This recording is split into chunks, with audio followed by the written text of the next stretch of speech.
Working on site here today with about 25 different general contractors.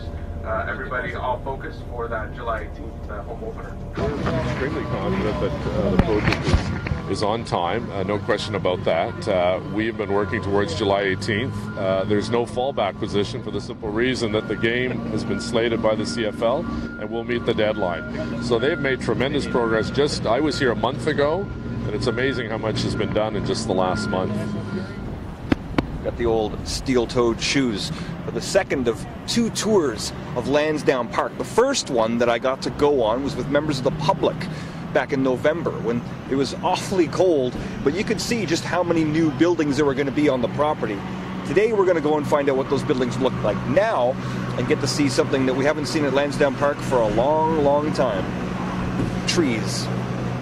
Well, that's always been the awkward position for me as councillor in this ward, is that no one wanted it to stay as it was. Everyone recognized it had to be redeveloped. The issues were always around, the process, how it came about, and the amount of things, and to some degree what was going in here. But for sure, the popular part has been the park. Everybody knew from the most in favor to the most against that replacing asphalt with some green space and trees was going to be a positive step forward. So that's something, I'm out here particularly today to plant that first tree, because that's going to be a very popular part of this whole facility. Looking at one of the end zone post bases, that is where one is going to be here, right in the middle of the field at Lansdowne Park.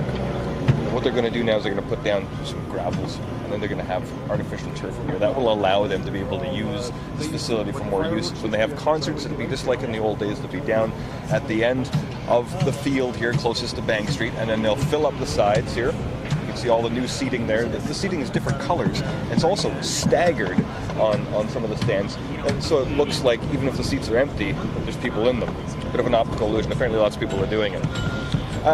On the other side here, the south side stands, that's probably the most dramatic change, because the old ones are entirely gone. These are the new ones. Up in the top there is where the media is going to be, and then down and below underneath these seats is where the actual dressing rooms for both the Fury and the Red Blacks will be. So it's pretty impressive, I gotta say. It's pretty impressive. Quote Churchill, we're somewhere between the end of the beginning and the beginning of the end. I guess we're now at the beginning of the end. In Ottawa, Doug Hempstead for Sun News.